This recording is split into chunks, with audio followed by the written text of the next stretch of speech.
So here is Gunners Cottage. Let's go and see what it's all about. Okay, so the story is 1933, Ernest William Bird was the Army Corps was stationed at Fort Nepean. He lived here with his wife Victoria, and their 5 children, Jack, Ray, Alan, Teddy and Joy, who were born in the cottage.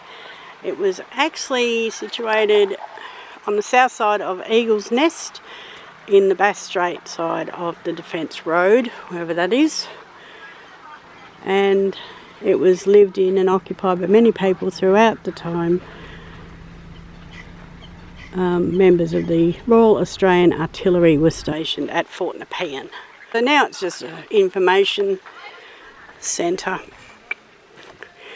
So we are here. Got to go and find Brad. He's taken off on a walk to the beach apparently. Always takes off on me. So we're now going to do the observation point walk, which is 500. There's Dunnies.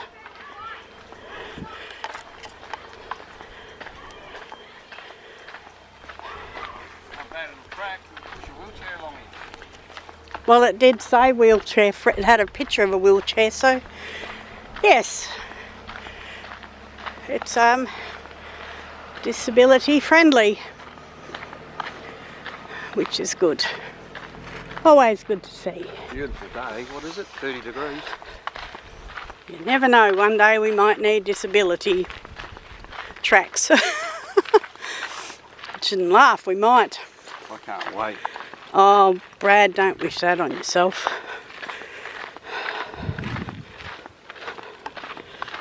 I'm putting a motorbike motor in a gopher.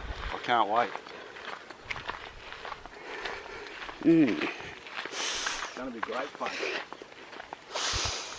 Feel like 2-stroke. Ning, ning. It'll be pretty good.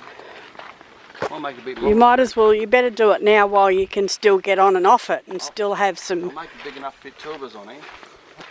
I don't want to get lazy, I won't be in it. I'm going to take an esky as well. Oh, this is what we've seen back there in the photo.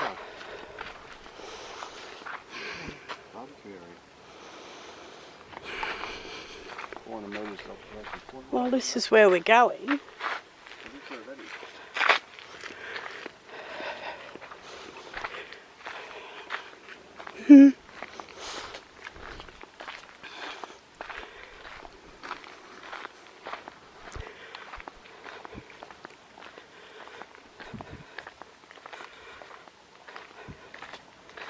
Emergency marker. So if you get into trouble, that's where you can ring and... Don't get a bushfire. You all run to there, and when the bushfire's over, they can find the bodies easy because everyone's in the same area. You're going to get burnt there. We'll go for the sea, I reckon. Maybe they pick you up from there when there's a bushfire. Ooh. Ooh. Ooh. Oh. The graves there, Ange. Yeah. Inside. From the... Lots of them. Well...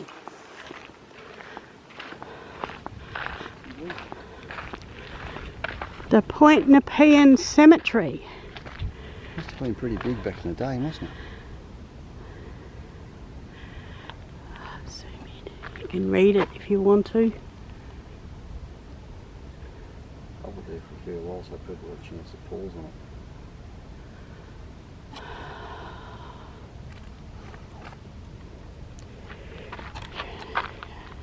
A bit down there. Jeez, get you thinking. So these 6 graves are outside the boundary and they were exhumed. 1 month old. That's sad.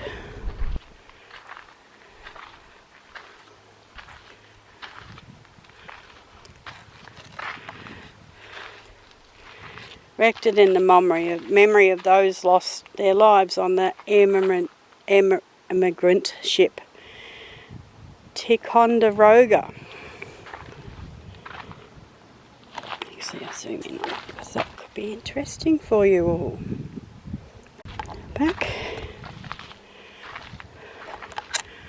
Yeah,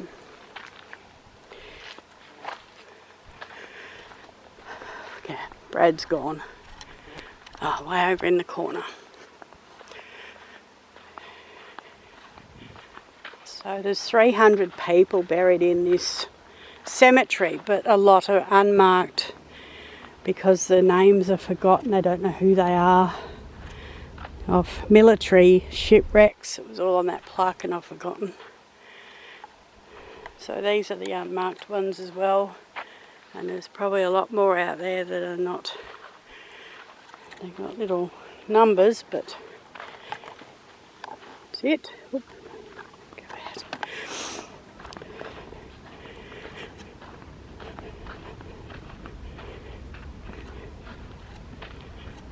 $98. Wow.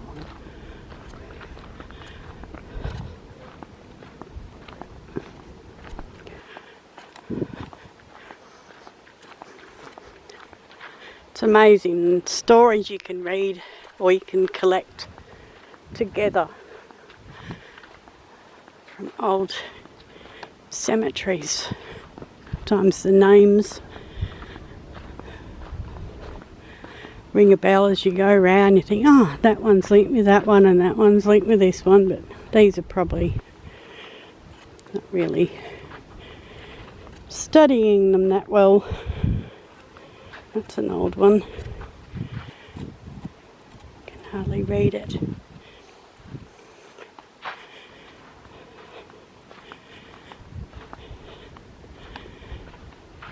Edward Matheson. Here you go. Robbie. We know a Matheson. Could be your relation.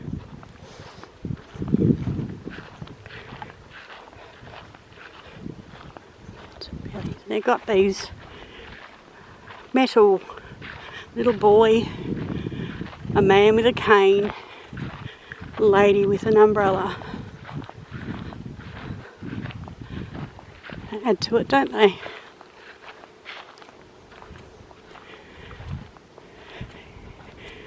There's a Rees, a Hugh, Skelton, Ford, husband. Some people live into their 80s. Hannah, James, and William. In 1884, I didn't think people got past 50. Did you see the 98? Whoops, 98. Yes. Over there. There's a shipwreck. Oh, someone went down with a ship or drowned in the ship or something. I did see that, didn't you? The shipwreck or something. Whole ship that went down, and that's all the crew and all the passengers. Like, just put them in one spot. Did you see the Matheson? Unknown. No. But there's a Hannah there as well. No, that's Hannah. That's Hannah. That's his wife. That's Ford. I said, No. Might be Robbie's relation over there. Yeah, I think so too. Okay, so we're continuing the walk. I've never seen a snake.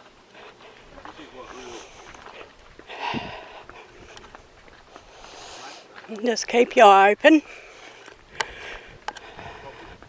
What's that on the side of the road?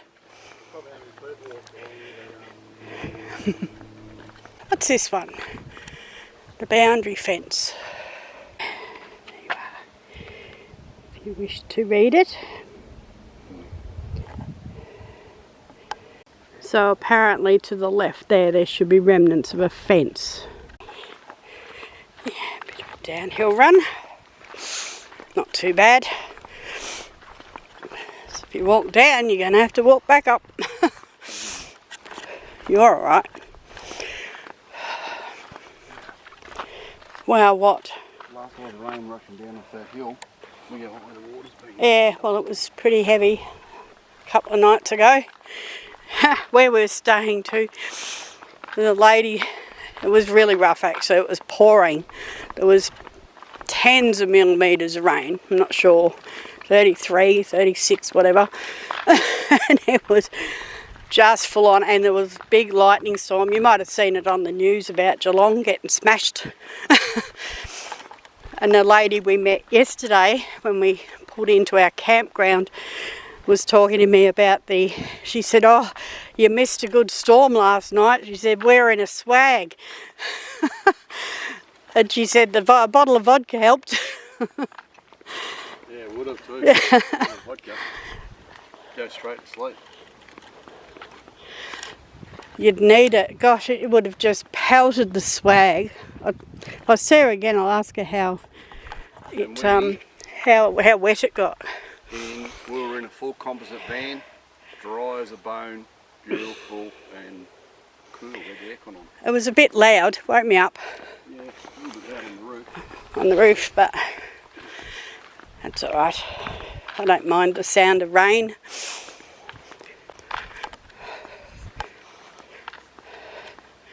Tables and chairs in the shade. I think I might have found that remnants of that fence they were talking about back there. Look at that.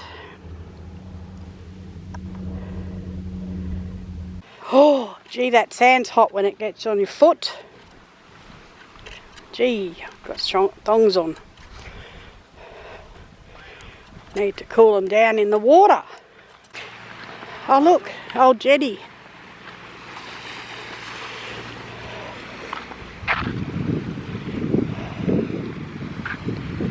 Oh wow, look at this. Wow, look at that. Hasn't the temperature just dropped to 10 degrees? No beach exit beyond this point.